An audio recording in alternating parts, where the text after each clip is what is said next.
The fluorescent lights of Giuseppe's trattoria hummed their usual tired song, casting everything in that sickly yellow glow that made even the fresh pasta look days old. My feet throbbed inside my worn sneakers. The left sole had been peeling for weeks now, flapping slightly with each step like a whispered reminder of everything I couldn't afford to replace. The kitchen's heat clung to my skin, mixing with the scent of garlic, tomato sauce, and my own exhaustion. "Table 12 needs water," Marco barked from the pass, not bothering to look at me. Nobody really looked at me. I was the fat girl who bussed tables, refilled bread baskets, and disappeared into the background, like the faded wallpaper peeling near the bathroom hallway. I grabbed the pitcher, my reflection catching in the stainless steel. Round face, limp brown hair escaping its ponytail, uniform stretched across curves that felt more like burdens than blessings. 26 years old and invisible. The story of my life, really. The dining room buzzed with the usual Friday night crowd, couples leaning close over candlelight, business associates laughing too loud over expensive wine, families celebrating something I'd never quite understand. I moved between tables like a ghost, collecting empty plates, refilling glasses, existing in the margins of other people's happiness. That's when the air changed. I felt it before I saw anything. A shift in the atmosphere, like pressure dropping before a storm. Conversations didn't stop exactly, but they softened. Heads turned. The hostess, Maria, stood straighter, smoothing her hair with trembling fingers. 3 men entered through the front door. The first 2 wore dark suits that probably cost more than my annual rent, their eyes scanning the room with mechanical precision. They moved like predators, all controlled power and coiled threat.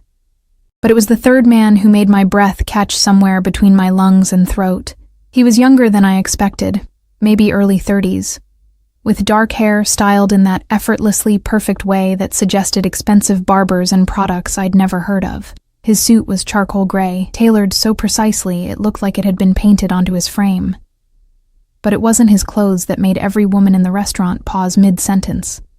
It was the way he carried danger like cologne. Sharp jawline, eyes so dark they looked black even in the restaurant's dim lighting.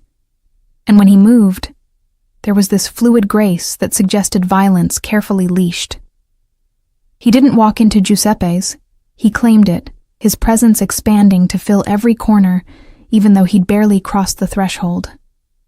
"Mr. Salvatore," Giuseppe himself appeared from the back office, wiping his hands nervously on his apron. Our owner never greeted customers personally. Never. "Your usual table is ready. We've been expecting you." I hadn't known we were expecting anyone. The man, Salvatore, didn't smile. He simply gave a slight nod, and Giuseppe practically tripped over himself, leading the trio toward the private corner booth, the one we kept reserved but I'd never actually seen occupied. As they passed, I caught a whiff of his cologne, something dark and expensive, cedar and leather and something else I couldn't name, something that made my pulse skip erratically. "Move!" Marco hissed behind me, and I realized I'd frozen in the middle of the aisle, water pitcher clutched to my chest like a shield. I stumbled aside, and that's when it happened. My shoe, that damned peeling sole, caught on the edge of a chair leg. The world tilted. The pitcher flew from my hands in what felt like slow motion, water arcing through the air in a crystal spray that caught the light like scattered diamonds. Time suspended itself. The water hit him, Salvatore, square in the chest, soaked through that expensive suit, darkening the gray to black, spreading across the fabric like a stain of my absolute humiliation.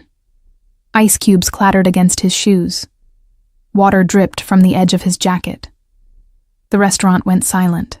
Not the quiet of before, but the terrible, suffocating silence of witnesses to an execution. I stood there, empty pitcher dangling from my fingers, unable to move, unable to breathe, unable to do anything but stare at the spreading water stain across the chest of what was clearly the most dangerous man I'd ever encountered. His bodyguards moved instantly, hands reaching inside their jackets. But Salvatore lifted one hand, barely a gesture, just a slight rise of his fingers, and they froze. Then he looked at me, really looked at me. Not through me, not past me, but directly into me with those bottomless black eyes. His gaze traveled from my horrified face down to my stained uniform, my trembling hands, my stupid broken shoe, and back up again. I watched something flicker across his expression. Surprise, maybe, or curiosity, before it smoothed into something unreadable. My voice cracked. I'm so sorry. I didn't... My shoe, it caught... The words tumbled out in a pathetic rush. I'll pay for the dry cleaning. Please, I'm so sorry. He tilted his head slightly, studying me like I was something unexpected and potentially interesting. The silence stretched between us, heavy and dangerous. I could feel Giuseppe hovering nearby, probably calculating how quickly he could fire me and throw me out before this man decided to have me killed. Because that's what men like this did, wasn't it? I might have been invisible most of my life, but I wasn't stupid. The way everyone reacted to him, the bodyguards, the private table, the fear rippling through the staff. This was someone important, someone powerful, someone I'd just drenched in ice water. What's your name? His voice was low, smooth, with the barest hint of an accent I couldn't place. Not the question I'd expected. Sophia, I managed. Sophia Russo. Sophia. He repeated it like he was testing how it felt in his mouth. How long have you worked here? 2 years. Why was he asking me questions? Why wasn't he screaming? I'm really sorry, Mr. Salvatore. One of his men appeared with a napkin, which he ignored, his eyes never leaving my face. Dante Salvatore. The name meant nothing to me, but I watched Giuseppe pale beside us. Clearly it should have meant something. Sir, please, Giuseppe rushed forward, wringing his hands. The girl is clumsy, always has been. I'll fire her immediately. There's no need for...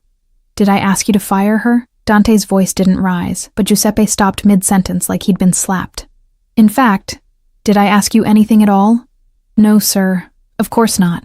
I apologize. Dante's attention returned to me, and I felt pinned by it, like a butterfly under glass. He stepped closer, close enough that I could see water droplets caught in the dark fabric of his suit, close enough to smell that cologne again, mixed now with the faint scent of my own fear sweat. You're shaking, he observed. I'm sorry, I whispered for what felt like the 100th time. Something shifted in his expression, something almost like amusement, though his mouth never quite smiled. You apologize too much, Sophia Russo. He turned to one of his bodyguards, Marco. Not our Marco, apparently, because a different man stepped forward immediately. Give her $500 for the inconvenience. What? No, the words burst out before I could stop them. I mean, you don't need to do that. I'm the one who should be paying you. Now he did smile, just slightly, and it transformed his face from dangerously handsome to something that made my stomach flip in a way that had nothing to do with fear. I insist. Consider it compensation for emotional distress. But I caused the distress, I protested weakly, as the bodyguard pulled out a wallet thick with bills. Did you? Dante tilted his head again, that curious expression returning. Or did your employer cause it by not replacing your broken shoes? I blinked. He'd noticed my shoe. In all of that, with water soaking through his expensive suit and ice cubes scattered across the floor, he'd noticed my peeling sole. The bodyguard pressed the money into my hand, more cash than I'd held in my entire life. My fingers closed around it automatically, and I stood there feeling like I'd stumbled into some alternate reality where physics worked differently. Thank you, I stammered. But really, your suit is insured. He was already turning away, dismissing me. But then he paused, glancing back over his shoulder. Sophia. Yes? Get new shoes. Those are dangerous. There was something in his voice, not quite concern, but not quite indifference either. Something that made my skin prickle with awareness. Then he was gone, swept into the private booth with his men, leaving me standing in a puddle of water and melting ice, clutching $500 and trying to remember how to breathe properly. Giuseppe grabbed my arm, his fingers digging in hard enough to bruise. What the hell was that? Do you have any idea who that man is?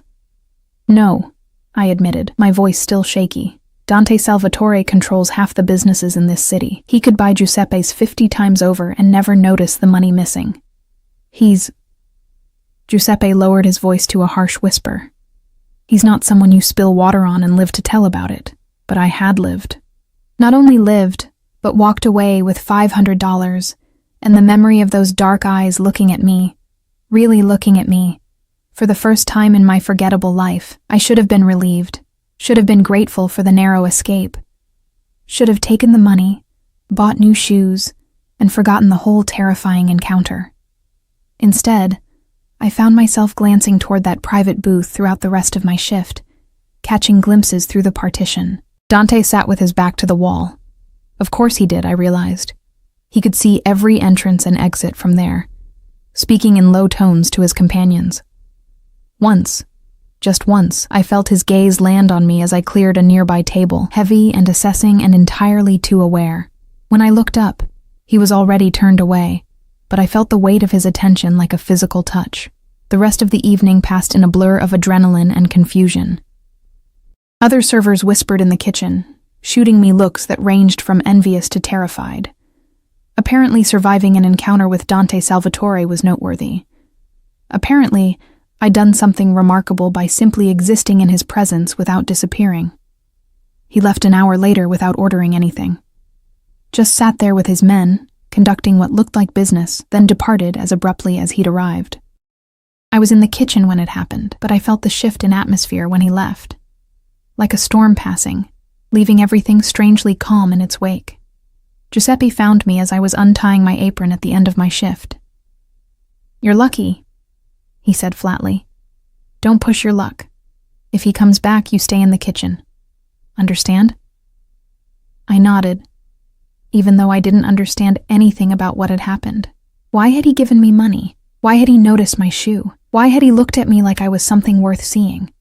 The November air hit me like a slap when I stepped outside, cold enough to make my breath fog. I pulled my thin jacket tighter and started the 6-block walk to my apartment, the $500 burning a hole in my pocket. With this money, I could pay my late electric bill, buy groceries, get new shoes, and still have enough left over for next month's rent. It felt like winning the lottery. It felt like disaster narrowly avoided. It felt like the universe had glitched just for a moment and let me matter. I was half a block from my building when the black SUV pulled up beside me. The window rolled down smoothly, revealing the same bodyguard who'd given me the money. Marco, Dante had called him. His face was professionally neutral. "Get in." My heart stopped. "What?" "Mr. Salvatore wants to speak with you." "But Why?" Panic clawed up my throat. This was it. The other shoe dropping. He'd seemed amused at the restaurant, but now, away from witnesses, What? What did dangerous men do to clumsy waitresses who ruined their suits? "Just get in, Miss Russo," not a request. The back door opened, and I saw him there in the shadows, Dante Salvatore, sitting in that same wet suit, looking at me with those bottomless eyes. Every survival instinct I possessed screamed at me to run. But where would I run to? Men like this didn't make requests you could refuse. My legs moved without permission from my brain, carrying me to the open door. I climbed in clumsily, my broken shoe catching on the running board. And suddenly I was sitting in the most luxurious vehicle I'd ever seen, mere inches from the most dangerous man I'd ever met. The door closed with a soft final click. The leather seat was so soft, it felt like sitting on a cloud. The interior smelled like new car and that cedar cologne and something else. Power, maybe, if power had a scent. Dante sat angled toward me, one arm draped casually across the back of the seat. His wet shirt clinging to what I could now see was a very well-built chest. "You're afraid of me," he observed. Not a question. Should I be? My voice came out steadier than I felt. That almost smile again, smart and honest, refreshing. He studied me in the dim light filtering through tinted windows. "I have a proposition for you, Sophia Russo." Oh God, this was worse than I thought. My mind raced through possibilities, each more horrifying than the last. I'm not. Relax. He waved a hand dismissively. "It's not what you're thinking, though your panic is somewhat amusing." Then what? I forced myself to meet his eyes, even though it felt like staring into an abyss. He leaned forward, close enough that I could see gold flecks in those dark irises, close enough that his cologne wrapped around me like smoke. I want you to marry me. The words hung in the air between us, impossible and insane. What? I must have heard him wrong. The universe didn't glitch that much. Marry me, he repeated calmly, like he was discussing the weather. 6 months. You play the role of my wife, attend events with me, live in my house. In return, you get $5 million when it's over. $5 million. The number was so absurd I almost laughed. Would have laughed if I wasn't so terrified. Why? Because I made a bet, he said simply. And I always win my bets. A bet. I repeated the words slowly, trying to make them make sense in my exhausted, terrified brain. You want to marry me because of a bet. $5 million. He said it like the number explained everything. Like it justified the absolute insanity of what he was proposing. I pressed myself against the car door, putting as much distance as possible between us in the confined space. This is crazy. You're crazy. I need to go home. You live in a 4th-floor walk-up on Morrison Street, Dante said casually, and ice flooded my veins. Apartment 4C. Your rent is 3 months overdue. Your electricity was shut off last week, and you're currently showering at the gym 2 blocks from Giuseppe's because you can't afford to pay the reconnection fee. The blood drained from my face. How do you... I know everything about everyone who interests me. He pulled out his phone, swiping through it with casual efficiency. Sophia Marie Russo, 26 years old, parents deceased, car accident when you were 19, no siblings, student loans from a nursing degree you never finished when the money ran out, 3 jobs currently, Giuseppe's, a laundromat on 5th Street, and weekend shifts at a convenience store. He looked up, those dark eyes pinning me. You work 70 hours a week and still can't make ends meet. You're drowning, Sophia. I'm offering you a life raft. Tears burned behind my eyes, but I refused to let them fall. Not in front of him. Why me? There are thousands of women in this city who would say yes immediately, he interrupted. Who would see the money and ignore the rest. That's exactly why not them. He shifted closer, and I had nowhere to retreat. My business associates believe I'm incapable of commitment, that I'm too volatile, too unpredictable to build the family empire my father wants. There's a merger in the works, legitimate business mostly, but the other family won't seal the deal without proof of my stability.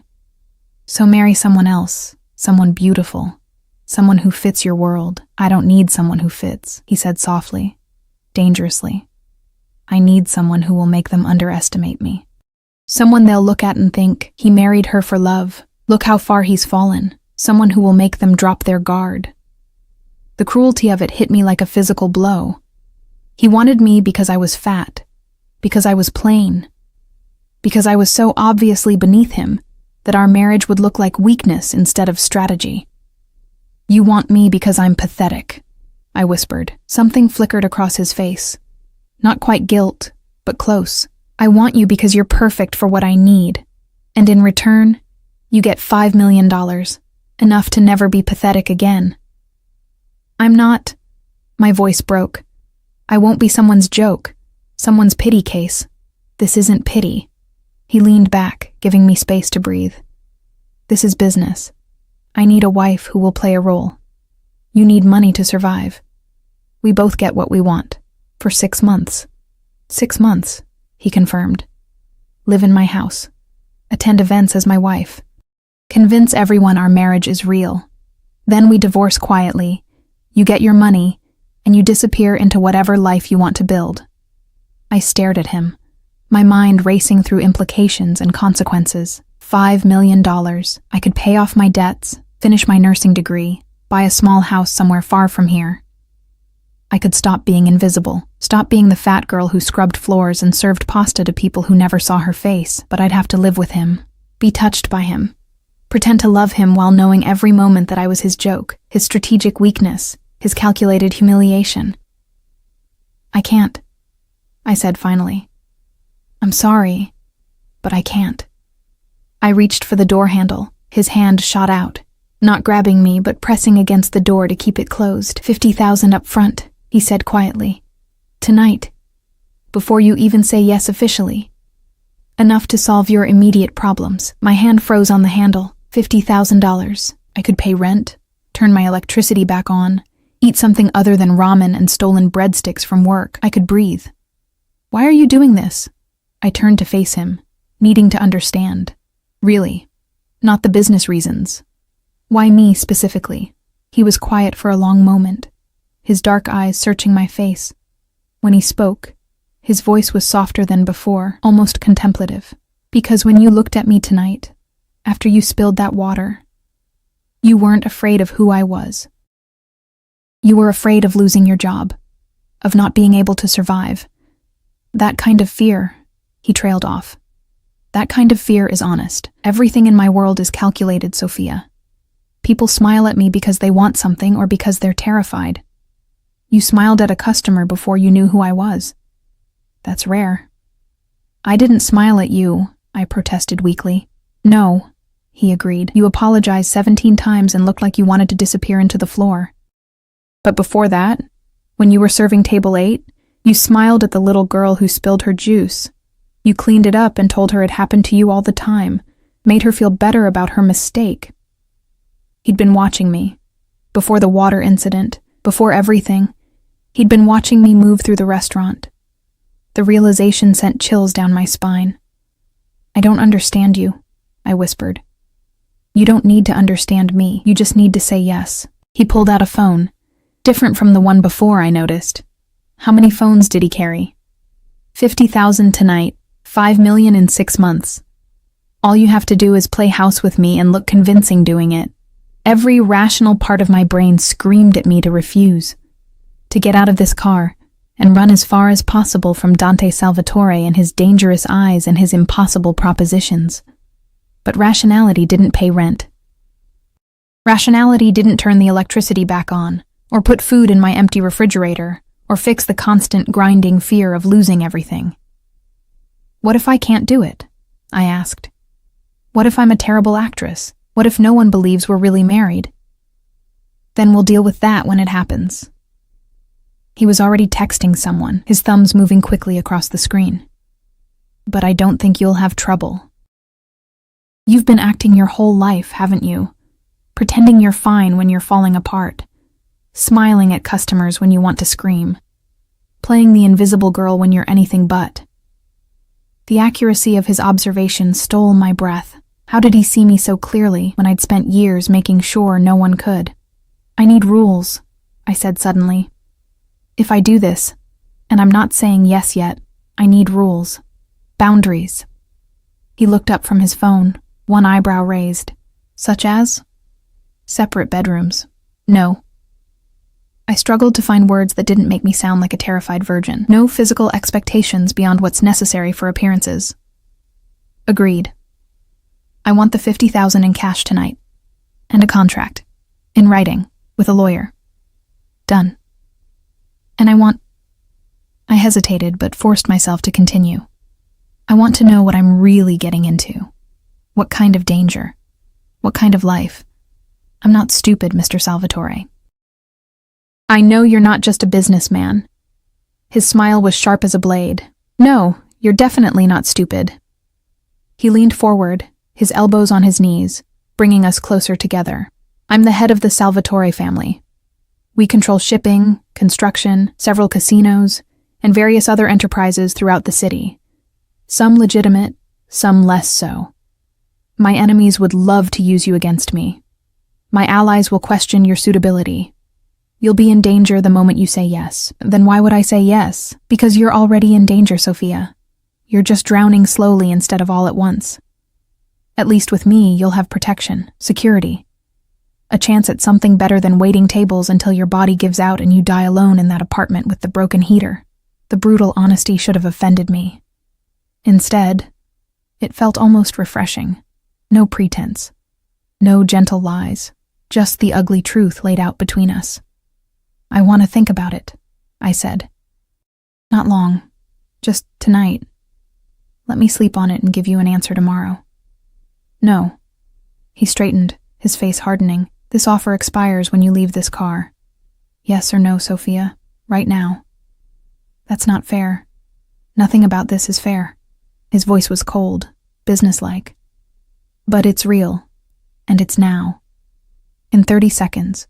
Either you're my fiancé and $50,000 richer, or you're walking home to your dark apartment with nothing but the memory of what you could have had. Choose. My heart hammered against my ribs. This was insane. Marrying a stranger. A dangerous stranger. A mafioso who wanted to use me as a prop in whatever game he was playing. But $5 million. A life. A future. A chance to be something other than invisible. Yes, I whispered before I could stop myself. I'll do it. His expression didn't change, but something shifted in the air between us. Satisfaction, maybe, or possession. Smart girl. He pressed his phone to his ear. Bring the package to Morrison Street, apartment 4C, and make sure no one sees you. He ended the call and looked at me with those bottomless eyes. Someone will be at your apartment in 30 minutes with the cash and the contract. Read every word. Sign it. Tomorrow a car will pick you up at 8 a.m. Bring whatever you want to keep. Everything else will be provided. Tomorrow? My voice squeaked. But I haven't. Giuseppe needs notice, and my other jobs are no longer your concern. He reached across me, opening the door. Cold air rushed in. You work for me now, Sophia. Only me. The possessiveness in his tone made something flutter nervously in my stomach. I need to give proper notice. I can't just... You can, and you will. He was already pulling out another phone, typing something. Giuseppe will receive a generous payment for the inconvenience of losing you. Your other employers will be similarly compensated. By tomorrow morning, you won't exist in that world anymore. You can't just erase my life. I can do anything I want. Not a boast, just a fact, stated calmly. That's what you're not understanding yet, Sophia. The moment you said yes, your old life ended. Tomorrow you become someone new. Someone protected. Someone mine. The word mine hung in the air like a promise and a threat. I climbed out of the SUV on shaking legs, the cold pavement solid beneath my broken shoe. He leaned forward, his face illuminated by the interior light. Don't make me regret choosing you, he said softly. I hate being disappointed. Before I could respond, the door closed and the SUV pulled away, leaving me standing on the empty street with my heart racing and my entire future rewritten in the span of 20 minutes. I walked the remaining block to my building in a daze, my mind spinning. What had I done? What had I agreed to? Marry Dante Salvatore. Live in his house. Pretend to love a man who saw me as a strategic tool, all for money. All because I was too desperate, too tired, too broken to say no. My apartment felt colder and darker than usual when I let myself in. The lack of electricity made shadows pool in corners, turned familiar objects into strange shapes. I lit the 2 candles I kept for emergencies, which was most nights lately, and sat on my sagging couch, waiting. 37 minutes later, exactly as promised, someone knocked on my door. I checked the peephole, saw a broad-shouldered man in a dark suit, and felt my stomach flip. This was real. This was actually happening. I opened the door.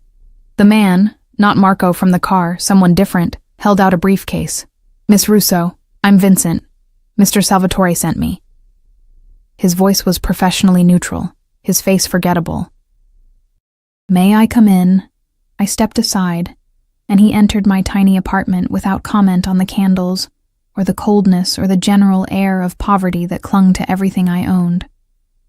He set the briefcase on my coffee table and opened it, revealing neat stacks of $100 bills and a thick sheaf of papers. $50,000, as promised. Vincent gestured to the cash. Count it if you'd like. And here's the contract. Mr. Salvatore suggested you read it carefully. My hands shook as I picked up the contract. It was thick, official, filled with legal language I barely understood. But certain phrases jumped out. Period of marriage, 6 months minimum. Payment upon dissolution, $5 million. Requirement of cohabitation. Attendance at designated social functions. Termination clause. There's a termination clause, I said, looking up at Vincent. If you fail to fulfill the terms of the agreement, the marriage ends immediately, and you receive nothing. His expression remained neutral. Mr. Salvatore is very specific about his expectations. I kept reading. The contract outlined everything. Where I'd live, what events I'd attend, even what kind of behavior was expected in public, but nowhere did it mention anything physical. No clause about intimacy or expectations beyond the performance of being his wife in public. He'd kept his word about that, at least. "There's a pen in the briefcase," Vincent prompted gently. "Sign all 3 copies. One for you, one for Mr. Salvatore, one for the lawyer." I stared at the signature line. This was my last chance, last moment to back out, to return to my small, safe, suffocating life, to remain invisible and poor, but at least my own. I thought about the electricity bill, the eviction notice tucked under my mattress, the way my stomach cramped with hunger most nights, the endless grinding fear of losing everything and having nowhere to go. I picked up the pen and signed my name. Sophia Marie Russo, 3 times, in blue ink that looked almost black in the candlelight. Excellent. Vincent collected 2 of the contracts, leaving one for me. "The car will arrive at 8 a.m. sharp. Be ready." He was gone before I could respond, the door closing softly behind him. I sat alone in my dark apartment, surrounded by $50,000 in cash, and the contract that had just sold my life for the next 6 months. I should have felt relieved, excited even. Instead, I felt like I'd just signed away something far more valuable than my time. I felt like I'd signed away myself. But when I counted the money, crisp bills that smelled new and felt like possibility, and thought about turning on lights, buying food, breathing without panic for the first time in years, I couldn't bring myself to regret it. Not yet, anyway. The black Mercedes arrived at exactly 8 a.m., idling in front of my building like a sleek predator. I stood at my window, watching it through the gap in my curtains, a duffel bag at my feet containing everything I'd decided was worth keeping, which wasn't much. Some clothes that probably wouldn't fit Dante Salvatore's world, a few books, the photograph of my parents on their wedding day, and my mother's necklace, the only jewelry I owned. I'd spent the night awake, electricity humming through the apartment, thanks to the first thing I'd done with the cash, pay every outstanding bill. The lights felt alien after a week of darkness, the heater's warmth almost uncomfortable after so many cold nights. I'd taken a long shower in my own bathroom, standing under the hot water until my skin turned pink, crying without fully understanding why. Relief, maybe, or terror, or the strange, disorienting grief of leaving behind a life I'd hated, but at least understood. My phone buzzed. Unknown number. "The car is waiting." Dante's voice smooth and commanding even through the speaker. "Don't make me come up there, Sophia. I'm coming." I managed, grabbing my bag. My hands shook as I locked the apartment door one final time, leaving the key under the mat as instructed. Someone would come for my furniture, what little there was. The rest would be handled. Everything erased, just like he'd promised. Marco, the bodyguard from the SUV, stood beside the Mercedes, opening the back door as I approached. "Miss Russo." "Just Sophia," I said quietly, climbing inside. Dante sat in the far corner, looking somehow more intimidating in daylight. He wore another suit, navy this time, equally expensive, and his dark hair caught the morning sun streaming through the tinted windows. He was on his phone, speaking rapid Italian to someone, his voice clipped and authoritative. I settled into the seat, clutching my duffel bag like a security blanket. The car pulled smoothly into traffic, and I watched my neighborhood disappear through the window. The convenience store where I'd worked weekends. The laundromat where I'd spent countless hours folding other people's clothes. Giuseppe's trattoria, its neon sign dark in the morning light. All of it fading behind me like a dream I was forgetting upon waking. Dante ended his call and finally looked at me. His gaze traveled from my face to the duffel bag, one eyebrow rising slightly. "That's everything?" "I travel light," I said defensively. "Apparently." He reached forward, opening a compartment I hadn't noticed, pulling out a small velvet box. "Give me your left hand." My heart stuttered. "What?" "Your hand, Sophia." Impatience edged his tone. "We're engaged. You need a ring." I extended my hand slowly, watching as he opened the box to reveal a ring that made my breath catch. A massive diamond surrounded by smaller stones, set in what looked like platinum. The morning light hit it, sending rainbow fractals dancing across the car's interior. "This is..." I couldn't find words. "This is too much. It's expected." He took my hand, his fingers warm and slightly rough against my skin. My fiancé wears a ring that reflects my status. Anything less would raise questions. He slid it onto my finger, and I felt the weight of it. Physical and symbolic. The band fit perfectly, like he'd somehow known my ring size. Which he probably had. He seemed to know everything else about me. "It's beautiful," I whispered, unable to stop staring at it. "It's a tool," he corrected, releasing my hand. "Like everything else in this arrangement, don't get attached to it." The casual cruelty stung, but I forced myself to nod. Right. This wasn't real. The ring wasn't a symbol of love, it was a prop. Just like me.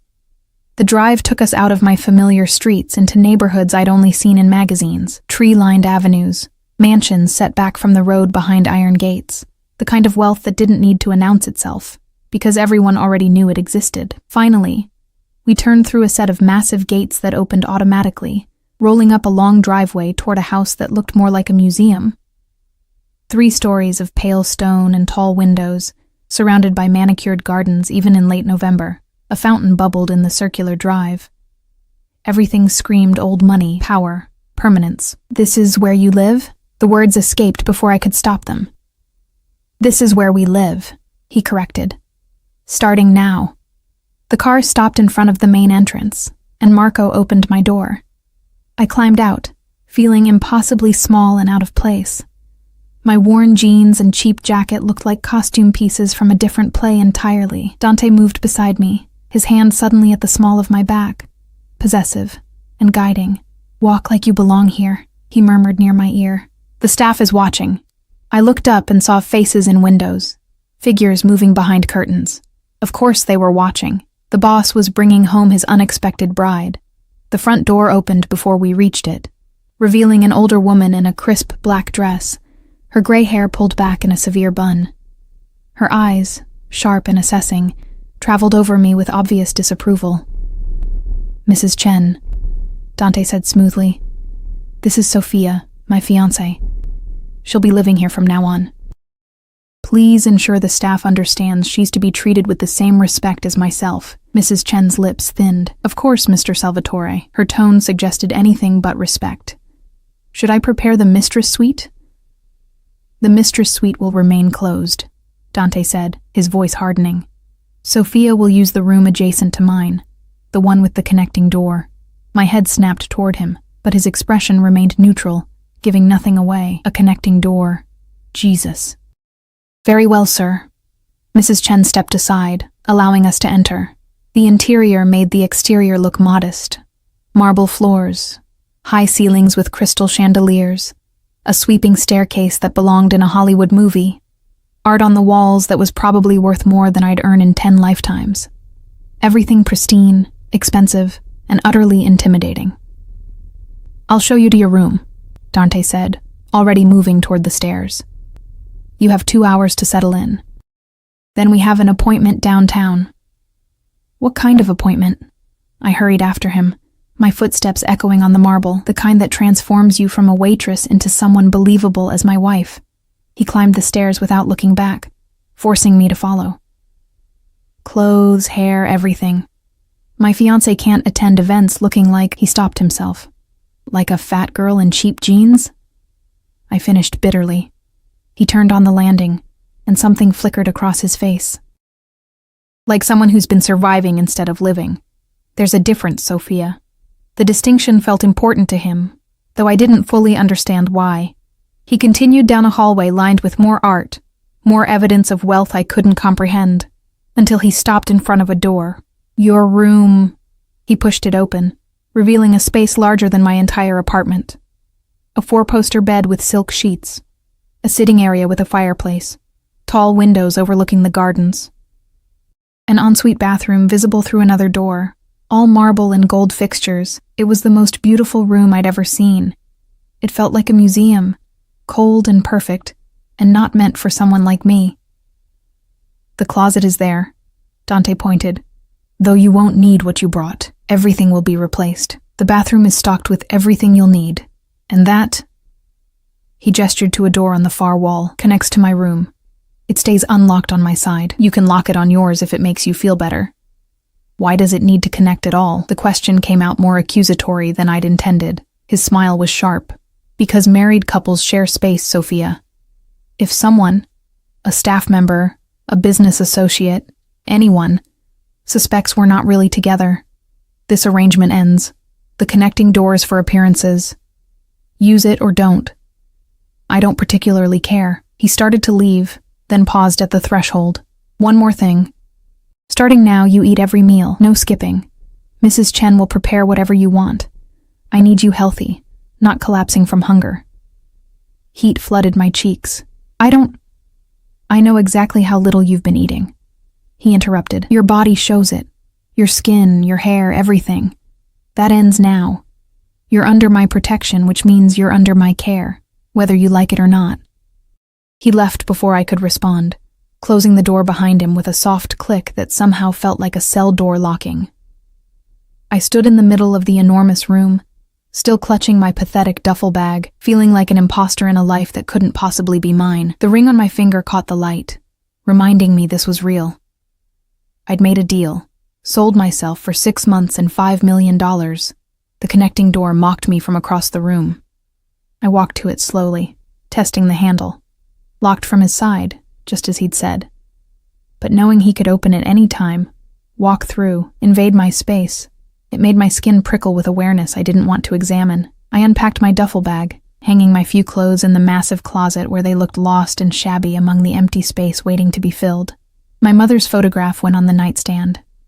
Her necklace around my neck, the familiar weight comforting. A knock on the door made me jump.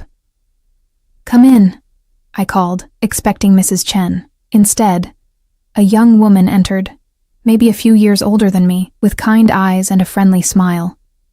She wore the same black dress as Mrs. Chen, but carried herself differently, less severe, more approachable. Hi, I'm Maria, she said warmly. I'm one of the housekeepers. Mrs. Chen asked me to check if you needed anything. I'm okay, thank you. I gestured awkwardly around the room. This is all a lot. Maria's smile widened. It's intimidating at first, but you'll get used to it. She lowered her voice conspiratorially.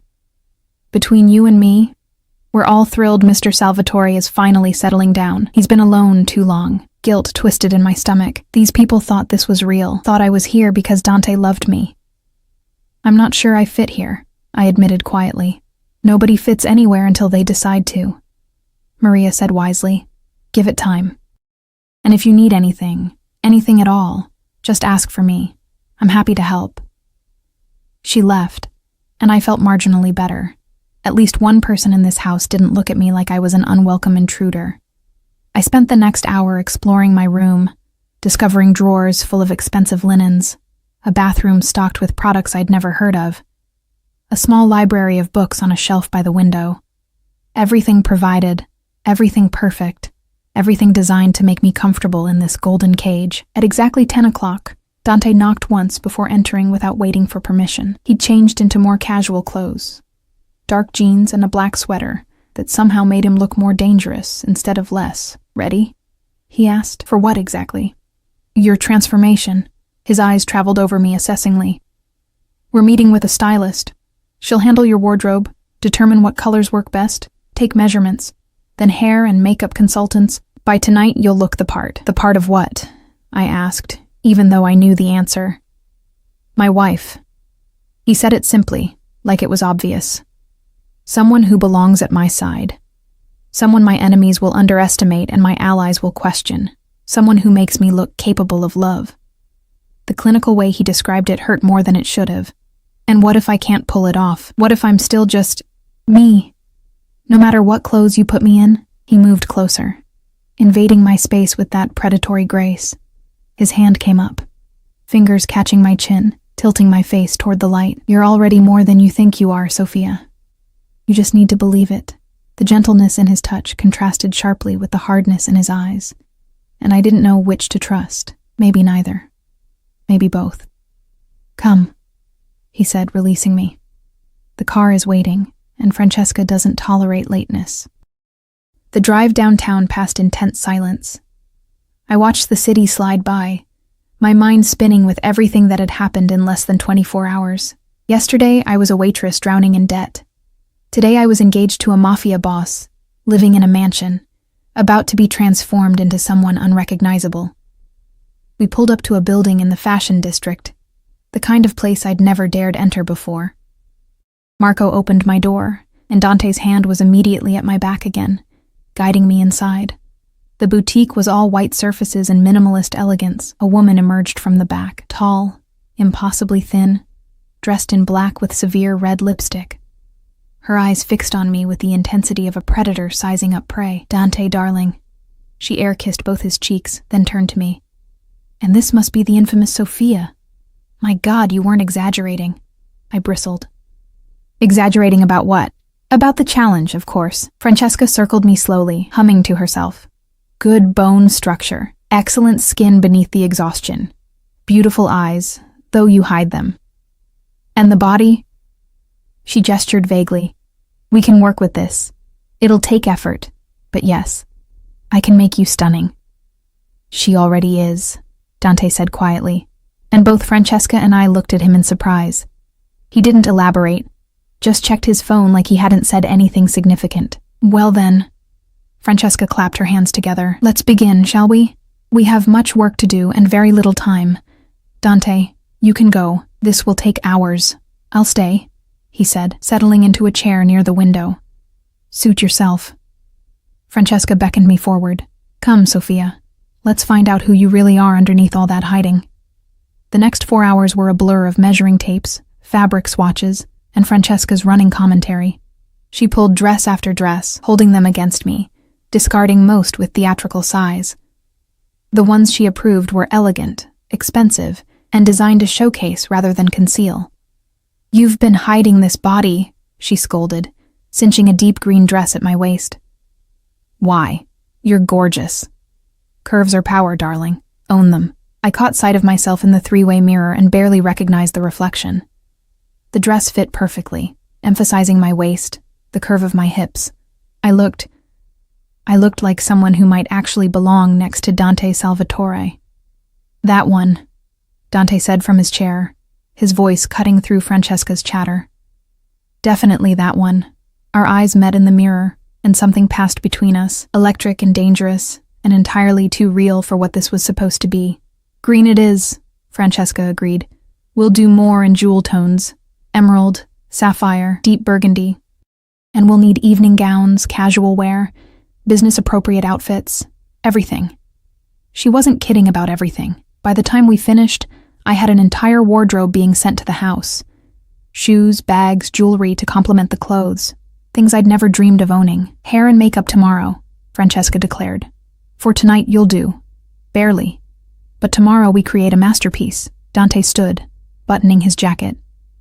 "Thank you, Francesca. Send the bill to my office." "Always a pleasure, darling." She turned to me, her expression softening slightly. "You're lucky, you know. Dante doesn't do anything without purpose. If he chose you, there's a reason beyond what you see." I wanted to tell her she was wrong, that I was a prop, a strategy, a bet. But Dante's hand was already guiding me toward the door, and the moment passed. The drive home was quiet again, but different somehow. Charged. I kept catching him watching me in the reflection of the window, his expression unreadable. "You did well today," he said finally. "I stood there while someone dressed me like a doll," I countered. "That's not exactly an achievement." "You didn't run," he clarified. "You didn't break down or refuse or make this difficult. That's more than I expected." "What did you expect?" He was quiet for a long moment. "Honestly, I expected you to back out this morning. To decide the money wasn't worth it. Maybe I'm just desperate," I said bitterly. "Maybe." He shifted closer, and I felt the heat of him, the dangerous pull. "Or maybe you're braver than you know."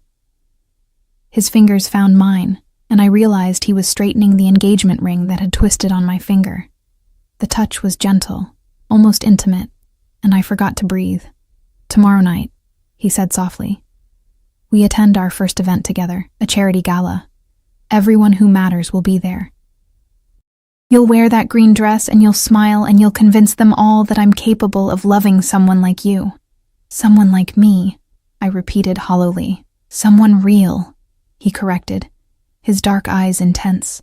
Someone who reminds me I'm still human underneath everything else. Can you do that, Sophia? I looked at our joined hands, at the ring that bound me to him for 6 months, at the face that had haunted my thoughts since the moment I'd spilled water on him. I can try, I whispered. His smile was small but genuine. That's all I'm asking. But as we pulled through the gates of his mansion, my new prison and palace combined, I wondered if trying would be enough, or if I'd already lost myself in the first 2 days of being his bought and paid for bride.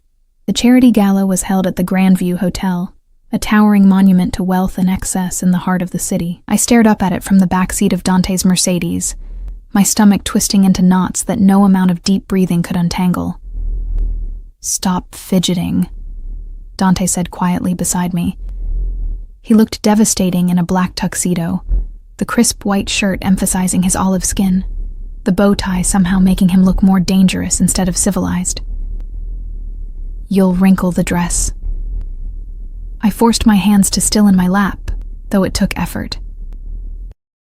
Francesca had been right about the green dress. It transformed me. The emerald silk clung to curves I'd spent years trying to hide, the neckline dipping low enough to be elegant without being scandalous. My hair, newly cut and styled that afternoon, fell in soft waves past my shoulders. Makeup I'd never learned to apply myself made my eyes look huge, my lips full and inviting. I looked like someone else, someone who might actually belong here. Remember, Dante continued, his hand covering mine, you're nervous, but happy. We met at Giuseppe's, fell in love quickly, and I proposed 2 weeks ago. You're overwhelmed by my world, but trying to fit in. Most importantly, his fingers tightened slightly, you're mine. No one touches you. No one gets too close. And if anyone makes you uncomfortable, you find me immediately. The possessiveness in his voice sent shivers down my spine. Why would anyone make me uncomfortable? Because you're fresh meat in a shark tank. His expression darkened. These people will smell vulnerability and circle. They'll ask invasive questions, make cutting remarks disguised as compliments, try to figure out why I chose you. Don't give them anything real. What do I give them instead? What they expect to see. He studied my face, his thumb absently stroking my knuckles. A girl who got lucky, who knows she doesn't deserve me but is too in love to care. Let them underestimate you. It's exactly what we want. The car stopped, and I saw the red carpet stretching from the curb to the hotel entrance. Photographers already positioned behind velvet ropes, flashbulbs popping as other guests arrived. My breath caught. I can't do this, I whispered. Dante, I can't. Yes, you can. His hand moved to cup my face, forcing me to look at him. Because you're stronger than you think. Because you've survived worse than a few rich people with opinions. And because I'll be right beside you the entire time. Why do you care if I can do this? The question escaped before I could stop it. It's just a bet. If I fail, you lose money, but it's not about the money. His jaw tightened. I chose you, Sophia. That makes you my responsibility, and I protect what's mine. Marco opened the door before I could respond, and suddenly we were being pulled into the glare of camera flashes and shouted questions. Mr. Salvatore, is it true you're engaged? Who's your mystery woman? Sophia, look this way. Dante's arm went around my waist, solid and possessive, guiding me through the chaos. I tried to smile like Francesca had taught me, not too wide, mysterious, like I had secrets worth knowing. The cameras loved it, flashes intensifying, photographers jostling for better angles. Inside, the hotel's ballroom was even more overwhelming than the red carpet. Crystal chandeliers cast golden light over hundreds of guests in designer gowns and expensive tuxedos. A string quartet played in one corner. Servers wove through the crowd with champagne and hors d'oeuvres that probably cost more than my weekly salary used to be. Everyone turned to look at us. Conversations paused mid-sentence. I felt the weight of their assessment, their judgment, their curiosity sharp as knives. Dante Salvatore, a voice boomed, and a large man with silver hair and a red face approached, hand extended. About time you made an appearance. And who is this lovely creature? Carlo Marchetti. Dante's voice remained neutral, but his hand tightened on my waist. Allow me to introduce my fiancée, Sophia Russo. Carlo's eyes traveled over me with unmistakable appraisal, and I felt Dante's body tense beside me. Russo? Any relation to the Russos in Queens? No, I said, finding my voice. Just a common name. Indeed. Carlo's smile didn't reach his eyes. Well, congratulations on catching our Dante. Many have tried. Few have succeeded. I didn't catch him, I said, before I could think better of it. We caught each other. Something flickered in Carlo's expression. Surprise, maybe, or reassessment. Dante's thumb stroked my side in what might have been approval. If you'll excuse us, he said smoothly, already steering me away. I need to introduce Sophia to a few other people. We moved through the crowd, and the pattern repeated. Men assessing me with varying degrees of interest or disdain. Women sizing me up with sharp eyes, their smiles brittle and false. Everyone wondering the same thing. Why her? Dante, darling, a woman in a blood-red dress materialized in front of us, her perfectly manicured hand landing on his arm with familiar ease. She was stunning. Tall, thin, with the kind of beauty that came from genetics and expensive maintenance. I heard rumors, but I had to see for myself. Isabella. Dante's voice was carefully neutral. This is Sophia, my fiancée. Sophia, this is Isabella Romano, an old acquaintance. The way he hesitated over acquaintance told me everything. This was someone he'd been involved with, someone who belonged in his world in ways I never could. Isabella's eyes raked over me, and her smile turned predatory. How unexpected. I always imagined you'd marry someone more traditional. Traditional? I asked, my voice steadier than I felt. Someone from our world, someone who understands the complexities of the life. Her hand was still on Dante's arm, and I wanted to slap it away. But I suppose love makes us do strange things. How did you two meet? At a restaurant, Dante said before I could answer. She spilled water on me. I fell in love with her apology. The story was simple but effective. Isabella's expression soured slightly. How romantic. I thought so. Dante finally removed her hand from his arm, his movements deliberate. Now, if you'll excuse us, of course. Isabella's smile sure we'll turned see sharp. much more of each other, Sophia. Welcome to the family. The way she said, family, made it sound like a threat. Dante led me toward the bar, his jaw tight. Ignore her. Isabella is bitter because I ended things months ago. Did you love her? The question slipped out before I could stop it. He looked at me, surprised. No. I've never loved anyone. The admission should have reassured me. This was just business after all. Instead, it made something in my chest ache. Never? Love is a weakness, he said flatly, accepting 2 champagne glasses from a server. It gives people leverage, power over you. I don't allow that. Then how are you supposed to convince people you love me? Because with you, it's an act, a controlled performance. Real love? He handed me a glass. That's dangerous. What we have is safe, transactional, honest. I sipped the champagne to avoid responding, the bubbles bitter on my tongue. Around us, the party continued, laughter and music and the clinking of glasses, everyone playing their roles, performing their parts, just like us. Mr. Salvatore, a younger man, approached, his expression nervous. Sorry to interrupt, but Mr. Chen needs to speak with you. Something urgent. Dante's expression darkened. Now. He says it can't wait. Dante looked at me, conflict clear on his face. I'll be 5 minutes. Stay here. Don't move. Don't talk to anyone I haven't introduced you to. I'm not a child. 5 minutes, Sophia. His hand squeezed my shoulder, equal parts reassurance and warning. Then he was gone, swallowed by the crowd with his nervous messenger. I stood alone at the bar, clutching my champagne, feeling exposed without Dante's protective presence. Eyes tracked me from across the room. Whispers followed me like shadows. I tried to look confident, mysterious, like I belonged, but I felt like a fraud in borrowed clothes. So you're the one who finally tamed Dante Salvatore. I turned to find a man beside me, older, maybe 50, with kind eyes and an expensive suit. He raised his glass in greeting. Thomas Carver. I do business with your fiancé occasionally. Sophia Russo.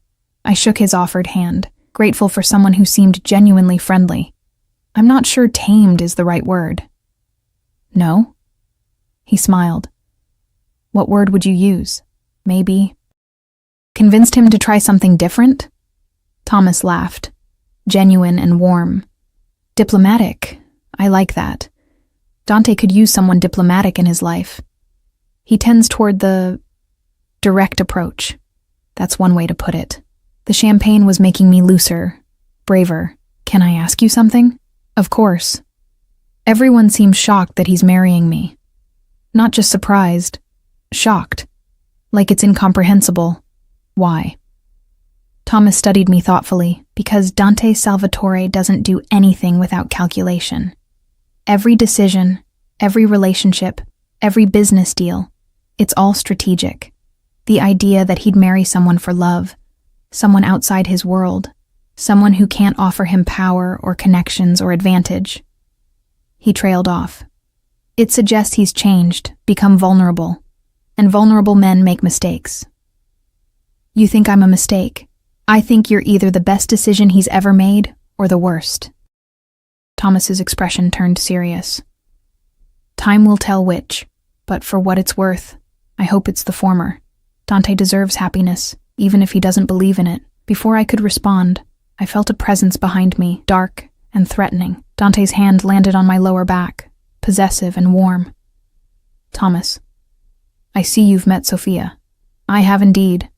Thomas raised his glass. Congratulations, my friend. May you find what you're looking for. The cryptic statement hung between them, loaded with meaning I couldn't quite grasp. Thomas excused himself, and Dante turned to me, his eyes dark and intense. What did he say to you? Nothing bad. He was nice, actually. I studied his face. You look angry. I left you alone for 7 minutes. You said 5. And in that time, 3 different men approached you. His hand tightened on my back.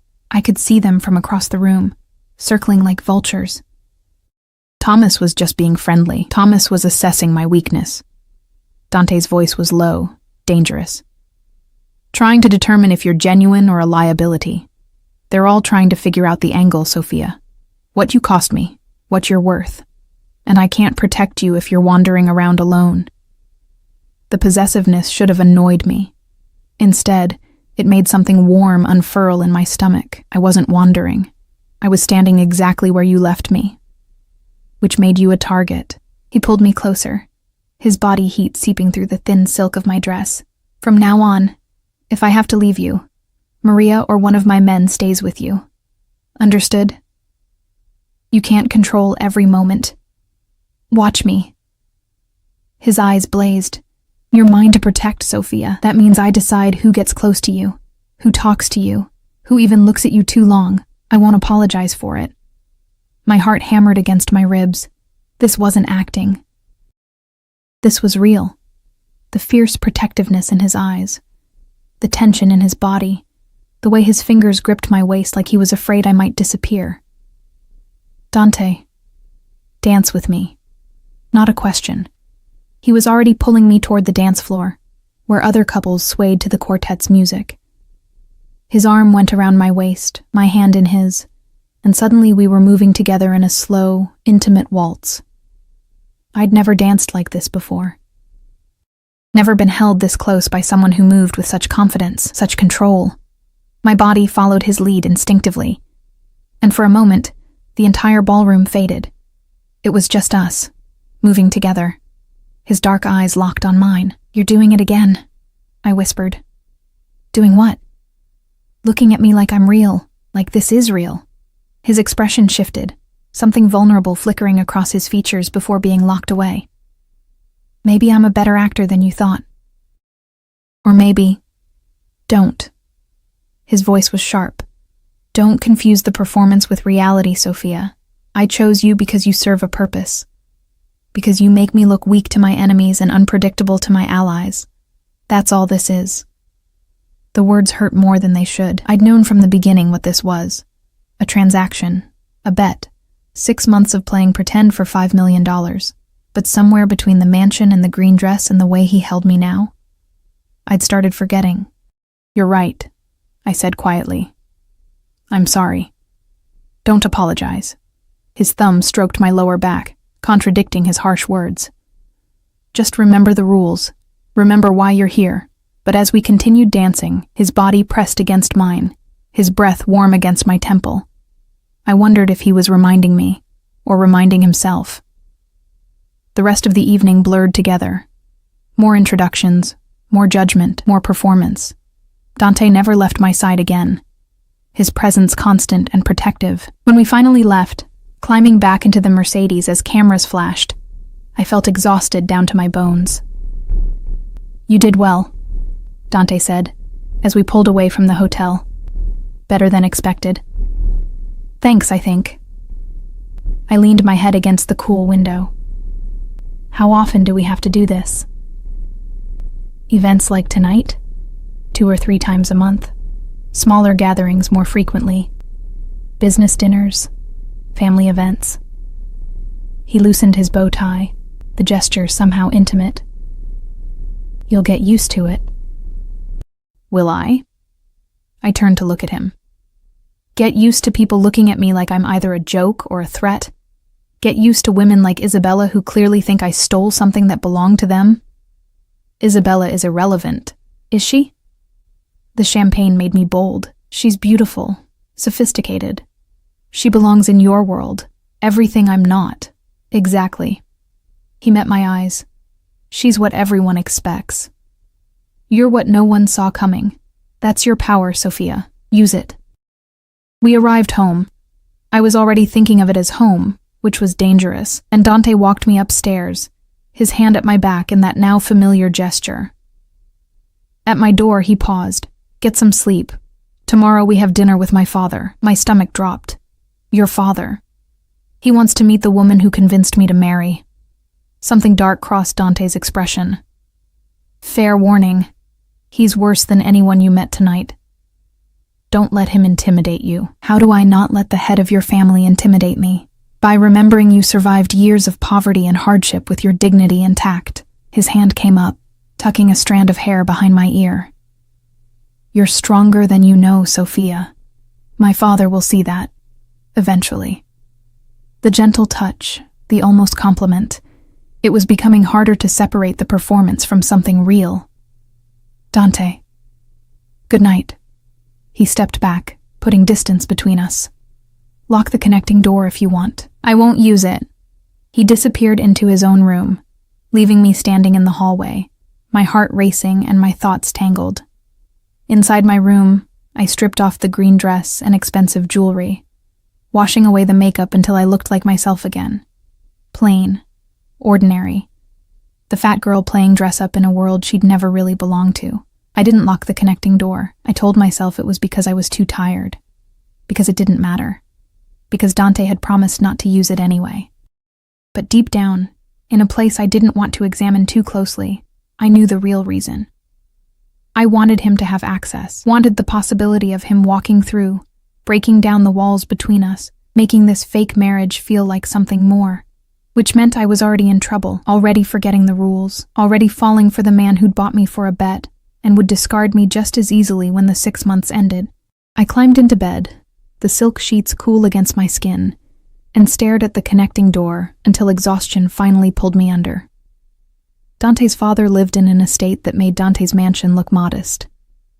We drove through gates flanked by stone lions, up a winding driveway lined with ancient oaks, toward a house that belonged in a different century.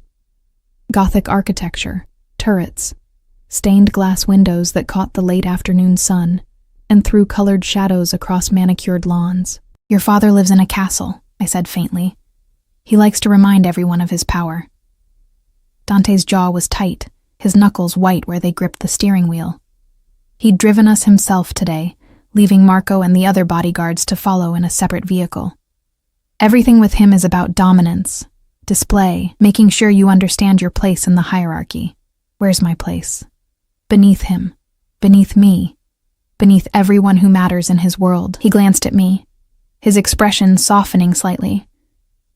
"But you don't bow to him, Sophia. You're polite, respectful, but you don't grovel." He'll respect strength more than submission. My hands twisted in my lap, the engagement ring catching the light. I wore a burgundy dress today, one of Francesca's choices, with my hair pulled back in an elegant twist. I looked the part of Dante's fiancé. I felt like an imposter about to be exposed. The car stopped in front of massive wooden doors that looked like they belonged on a medieval fortress. A butler appeared, like something out of a period drama. Opening my door with a slight bow, "Mr. Salvatore, Miss Russo. Mr. Salvatore Sr. is waiting in the conservatory." We followed him through halls that echoed with our footsteps, past portraits of stern-faced men who all shared Dante's dark eyes and sharp features. The Salvatore legacy, generations of power and violence, staring down at the girl who didn't belong. The conservatory was a glass-enclosed garden, filled with exotic plants and the humid warmth of a tropical jungle. In the center, surrounded by orchids and ferns, sat a man who radiated authority like heat from a furnace. Dante's father was in his 60s, but looked younger. Fit, predatory, with silver-streaked hair and eyes even darker than his son's. He wore an expensive suit despite being in a garden, every inch the patriarch of a criminal empire. When he looked at me, I felt dissected, assessed, and found wanting in the span of a heartbeat. "So," his voice was deep, accented more heavily than Dante's. "This is the waitress my son intends to marry. Not fiancé, not Sophia. The waitress." Reducing me to my former occupation like it defined everything I was. "Father." Dante's hand found the small of my back, possessive and warning. "This is Sofia Russo. Sofia, my father, Antonio Salvatore. It's an honor to meet you, Mr. Salvatore." I kept my voice steady despite the fear coiling in my stomach. Antonio's lips curved in something that wasn't quite a smile. Honor. An interesting word choice. He gestured to chairs arranged near a fountain. "Sit. Let's discuss this situation." We sat, and I felt like a defendant facing judgment. Antonio poured wine from a crystal decanter, his movements deliberate and controlled. He handed glasses to Dante and me, then settled back in his chair, studying us like specimens under glass. "Dante tells me you met at Giuseppe's trattoria," Antonio began. "How romantic. My son, who dines at the finest restaurants in the city, falls in love over cheap pasta and red sauce." "The food was good," I said quietly, "and sometimes the best things are found in unexpected places." Something flickered in Antonio's expression. Surprise, maybe, or grudging respect. Philosophical. "Are all waitresses so well-spoken, or are you special?" "Father," Dante's voice held warning, "I'm asking legitimate questions." Antonio's eyes never left my face. "My son wants to marry outside our world, outside our traditions. I need to understand why. What is it about you, Sofia Russo, that convinced my calculated, strategic son to abandon everything we've built for a chance at... What? Love?" The word dripped with disdain, and I understood then what Dante had meant. His father saw love as weakness, as betrayal of the family's interests, as something contemptible. "I don't know what Dante sees in me," I admitted, deciding honesty was my only weapon. "But I know what I see in him, someone who treats me like I matter, who looks at me instead of through me, who makes me feel like I'm worth something more than my circumstances." It was true, I realized as I said it. Somewhere between the bet and the mansion and the charity gala, Dante had made me feel seen, had given me glimpses of the person I could be, instead of the person I'd resigned myself to being. Antonio studied me for a long moment, then turned to Dante. "And you? What do you see in this girl that makes her worth disrupting our plans? Worth risking the Romano alliance? Worth becoming a laughingstock among our associates?" "I see someone real," Dante said quietly. "Someone who doesn't want anything from me except honesty. Someone who reminds me why we built this empire in the first place. To provide security, protection, a better life. What good is power if we use it only to acquire more power?" Father and son stared at each other, and I felt the weight of history between them, conflicts and disappointments and expectations that had shaped both their lives. Antonio's expression was unreadable, carved from stone. "You're making a mistake," Antonio said finally, "but you're too stubborn to see it." Just like your mother. Pain flashed across Dante's face before being locked away. Don't bring her into this. Why not? She made the same mistake. Married for love, believed in fairy tales, and where did it get her? Antonio's voice turned cold. Dead at 40 because she refused to accept the realities of our world. Because she thought love could protect her from our enemies. That's enough. Dante stood, his control fracturing. We came here as a courtesy, to introduce you to Sophia. If you can't show basic respect, sit down. The command cracked like a whip, and to my surprise, Dante sat. Antonio's power filled the conservatory, oppressive and absolute. You'll marry this girl if you insist. I won't stop you, but understand the consequences. The Romano family will see this as an insult. Our allies will question your judgment. Your enemies will see weakness and strike. He turned back to me, his eyes drilling into mine. And you, Sophia Russo. You'll discover that being a Salvatore comes with a price. Your life will never be your own. Every decision will be scrutinized. Every mistake magnified. You'll be a target for anyone who wants to hurt my son. Are you prepared for that? My mouth was dry, but I met his gaze. No. I'm not prepared, but I'm willing to try. Trying won't keep you alive. He stood, moving toward me with predatory grace. It takes strength, cunning, the ability to smile while your world burns around you. Do you have those qualities, little waitress? Or will you crumble the first time someone threatens you? I survived years of poverty, I said, my voice stronger than I felt.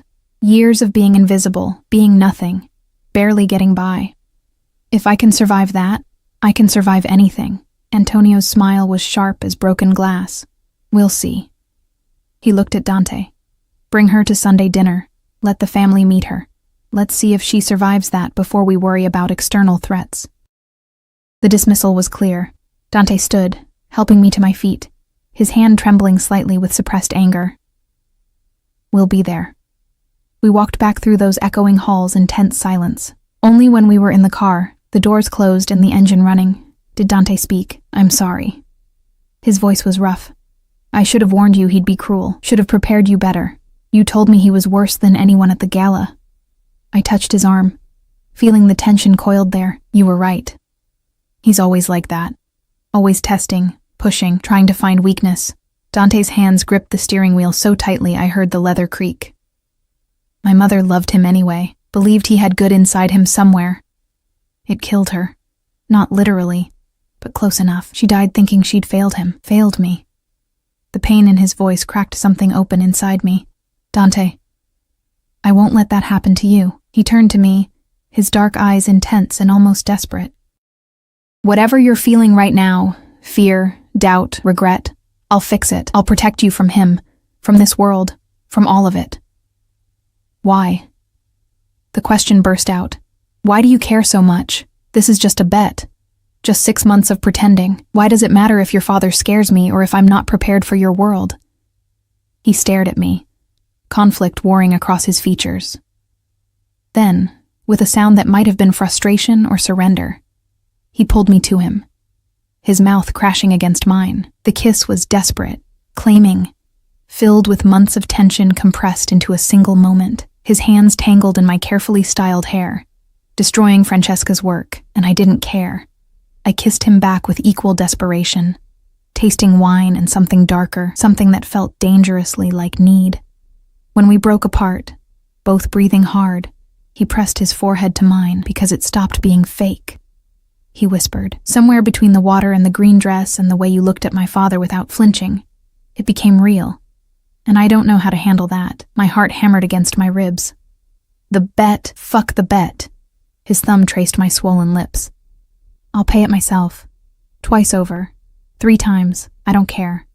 This isn't about money anymore, Sophia. It's about you. About us. About the fact that I can't imagine 6 months from now when you're supposed to disappear from my life. Dante, tears burned behind my eyes. You said love was weakness, that you'd never. I lied. He kissed me again, softer this time, achingly tender. Or maybe I was wrong. Maybe love is the only thing worth being weak for. Maybe you're worth every risk, every vulnerability, every dangerous thing I swore I'd never feel. The confession hung between us, terrifying and exhilarating. This was real. This was happening. The fake marriage, the strategic arrangement, the calculated bet. It had all transformed into something neither of us had planned for. "What do we do now?" I whispered against his mouth. "Now?" He pulled back slightly, his smile almost shy. "Now we stop pretending. Now I court you properly, take you on dates, let you decide if you actually want this, want me, without the money and the contract and all the bullshit hanging over us. But the contract gets renegotiated." His hand cupped my face. "You stay because you want to, not because you're paid to. We marry if and when you're ready, not because I made a bet with associates who don't matter. And if you decide this life isn't for you, if you want out," he swallowed hard, "then I let you go, with enough money to be safe and comfortable, but freely. No strings." It was everything I hadn't known I wanted. The freedom to choose, the chance at something real, the possibility that this strange, intense, dangerous man might actually love me, not despite who I was, but because of it. "I want to stay," I said softly. "Not for the money, not because of the contract. I want to stay because when I'm with you, I'm not invisible anymore. I'm not the fat girl who doesn't matter. I'm Sophia, just Sophia, and that's enough." His smile was like sunrise breaking through storm clouds. "You were always enough. You just needed to see it." He kissed me again, and this time it felt like a promise. Like the beginning of something real instead of the end of something fake. 3 months later, we married for real. Not the quiet courthouse ceremony we'd planned for the bet, but a full wedding in the Salvatore estate gardens, surrounded by family, even Antonio, who'd slowly, grudgingly accepted that his son had found something worth keeping. Francesca designed my dress, white silk that celebrated my curves instead of hiding them. Maria cried during the ceremony. Thomas Carver gave a toast about love defying expectations, and when Dante slipped the ring, the same one he'd given me that first day in the car, onto my finger and promised to love me for as long as we both lived, I believed him. The bet was paid, not by me marrying him, but by him proving to his associates that love wasn't weakness. That choosing someone real, someone unexpected, someone who reminded him of his humanity wasn't a mistake, but the smartest decision he'd ever made. 6 months after that first night when I'd spilled water on a dangerous stranger, I stood in the mansion we now truly shared, watching snow fall through the tall windows. Dante came up behind me, his arms wrapping around my waist, his chin resting on my shoulder. "Regrets?" he asked softly. "None." I turned in his arms, meeting those dark eyes that had terrified and captivated me from the beginning. Not one. Good. His smile was warm, private, meant only for me. "Because you're stuck with me now, Mrs. Salvatore. No 6-month expiration date, no contract, just us, for as long as you'll have me." "Forever might not be long enough," I whispered, and kissed him as snow painted the world white outside our window. I'd walked into Giuseppe's trattoria 6 months ago, invisible, desperate, drowning. I'd spilled water on a stranger and inadvertently changed both our lives. I'd agreed to a bet I didn't fully understand, married for money I no longer needed, and found something infinitely more valuable than financial security. I found myself, my strength, my worth, and I found love in the most unexpected place, in the dark eyes of a man who'd needed saving just as much as I had. The fat girl who served pasta became the woman who taught a Mafia boss that vulnerability wasn't weakness, that love wasn't a liability, and that sometimes the best things in life came from accidents and broken shoes and moments of desperate courage. We weren't perfect. Our life together would never be easy or safe or simple, but it was real. It was ours. And that was enough. Antonio Salvatore died 2 years later, naming Dante his successor with the grudging admission that the waitress made you stronger than I ever could. By then, I'd learned to navigate his world without losing myself, to attend galas and family dinners with confidence instead of terror, to stand beside Dante not as his prop or his weakness, but as his equal partner. The $5 million, we donated it to programs helping people like I'd been, drowning in poverty, invisible to the world, desperate for a chance. The money that had once seemed like salvation became seed money for something better, hope for others who needed it. I finished my nursing degree, working part-time at a free clinic in the neighborhood where I'd once struggled to survive. Dante's enemies learned quickly that I wasn't a weakness to exploit. I was a strength they couldn't account for. The woman who'd survived poverty and hunger and invisibility wasn't afraid of their threats or their violence. We had 3 children, 2 boys and a girl who inherited Dante's dark eyes and my stubborn refusal to accept limitations. We raised them to understand that power came with responsibility, that money was a tool, not a measure of worth. That love, despite what their grandfather believed, was the strongest force in any world. And sometimes, late at night when the children were asleep and the house was quiet, Dante would pull me close and whisper, "Best bet I ever made." I'd smile against his shoulder and correct him. "Best accident we ever had." Because that's what we were. A beautiful accident that became intentional. A bet that transformed into forever. A fake marriage that became the realest thing either of us had ever known. From water spilled in desperation to a life built on love, that was our story. Messy, imperfect, occasionally dangerous, but undeniably, completely, perfectly ours.